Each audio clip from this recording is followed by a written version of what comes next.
Dalam nama Bapa dan Putra dan Roh Kudus. Amin. Shalom saudara-saudari terkasih. Jumpa lagi dalam Renungan Masa Prapaskah edisi Kamis 11 Maret 2021 bersama saya Frater Petrus Koarin. Saudara-saudari terkasih, hari ini kita akan merenungkan bacaan-bacaan kitab suci. Bacaan pertama dari Yeremia pasal 7 ayat 23 sampai 28 dan bacaan Injil dari Injil Lukas bab 11 ayat 14 sampai dengan 23. Saudara-saudara terkasih, keegoisan merupakan musuh dalam kehidupan bersama dengan orang lain. Acap kali kita mudah jatuh dalam keegoisan dengan mementingkan urusan pribadi, bahkan lebih cenderung mengandalkan kemampuan sendiri dibandingkan mengakui kelebihan dan kemampuan orang lain. Keegoisan diri seperti ini mau menunjukkan bahwa secara fisik maupun kedalaman diri kita, baik lewat pikiran maupun lewat perasaan, tidak tampak kedewasaan dalam kita membangun relasi dengan orang lain. Kita masih merasa diri jauh lebih kuat. Kita masih merasa diri kita jauh lebih hebat. Bahkan kita melihat orang lain itu sebagai saingan bagi kita.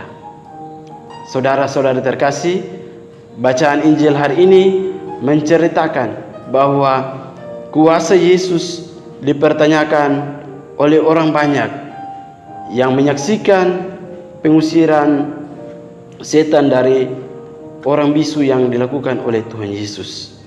Mereka berkata bahwa ia mengusir setan dengan kuasa Beelzebul, penghulu setan itu. Mereka juga meminta tanda dari surga untuk mencobai dia. Tuduhan dan juga upaya untuk mencobai Tuhan Yesus ini menunjukkan bahwa dalam berelasi sebetulnya mereka belum dewasa. Keegoisan diri mereka masih jauh lebih kuat dan melekat dalam diri mereka. Mereka tidak mampu menerima bahwa Yesus jauh lebih berkuasa dari mereka. Mereka merasa bahwa tindakan yang dilakukan oleh Tuhan Yesus itu mempermalukan akan kelemahan diri mereka. Mereka merasa bahwa Yesus adalah saingan bagi mereka, karena itu mereka harus menyingkirkan dan mempermalukan dia. Saudara-saudara terkasih, kebaikan yang Yesus tebarkan justru dipertanyakan, bukan sebaliknya kebaikan itu disyukuri. Padahal kelemahan dan keterbatasan mereka telah terjawab dengan kehadiran dan tindakan penyembuhan yang dibuat oleh Tuhan Yesus. Yesus menyadari akan keegoisan mereka itu sehingga ia berkata, "Jika aku mengusir setan dengan kuasa Allah, maka sesungguhnya kerajaan Allah sudah datang kepadamu." Saudara-saudara terkasih, perkataan Yesus mengingatkan orang banyak itu, tetapi kita semua, bahwa perbuatan kasih yang dihadirkan Yesus dan juga orang lain dalam hidup merupakan tanda nyata bahwa Allah sudah datang dalam hidup kita.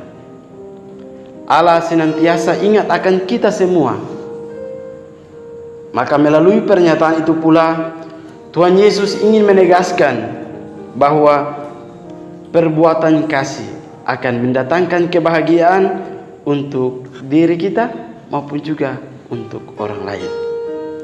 Yesus dalam bertindak tidak untuk menonjolkan dirinya, apalagi untuk memperoleh pujian dan penilaian dari orang lain. Yesus hanya ingin menunjukkan kasih-Nya untuk setiap orang yang berharap kepadanya.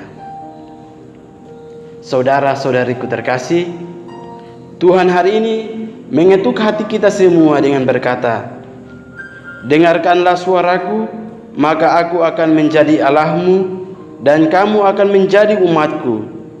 Ikutilah seluruh jalan yang kuperintahkan kepadamu, supaya kamu bahagia, sebagaimana yang terdapat dalam bacaan pertama hari ini.